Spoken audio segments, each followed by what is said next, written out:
Tejashwi Yadav ducks just in time as drone crashes on stage. MidSpeech. Watch. Rashtriya Janata Dal RJD leader Tejashwi Yadav on Sunday narrowly escaped injury after a drone crashed onto the stage during a rally at Gandhi Maidan in Patna.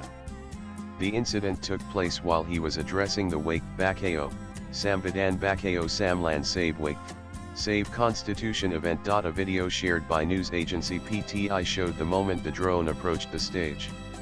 Tejashwi quickly ducked, avoiding a direct hit, just seconds before the device fell onto the podium, causing brief chaos at the gathering. Video Patna while addressing Wake Bakayo, Samvidhan Bakayo Samlan at Gandhi Maidan, RJD leader Tejashwi Tejashwi narrowly escapes injury as a drone crashes into the podium. Source third-party. Full video available on PTI videos. https://t.con147tvrpg7pic.twitter.com 66b1 fmrahs Press Trust of India PTI_news June 29, 2025. Security personnel swiftly removed the drone from the stage, and the event resumed shortly after. In response to the incident, Patna SP Central Diksha said, "We are looking into the incident.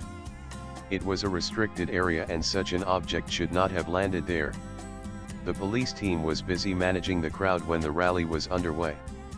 But the matter will be definitely investigated thoroughly." The rally, attended by thousands, was held to oppose what the RJD and its allies allege is a threat to constitutional rights and minority institutions.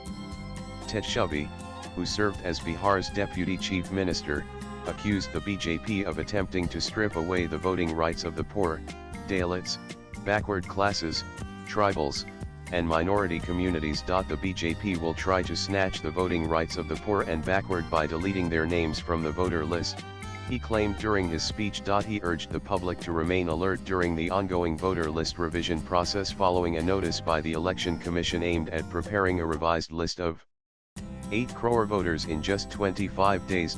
Please ensure that no one's name is removed, or they will stop your pension, ration, scholarship, and other welfare schemes, he warned. Swipe left for next video. Tejashwi also reminded the crowd of the shared role that all communities, Hindus, Muslims, Sikhs, and Christians, played in India's independence struggle, stressing that the country belongs to everyone, not just a single party or family. "We must fight together to save Waqf, customs, and voters, and foil the conspiracies of the BJP, he added. The event also saw the presence of senior leaders from the India bloc, including Congress veteran Salman Khurshid. Latest blogs.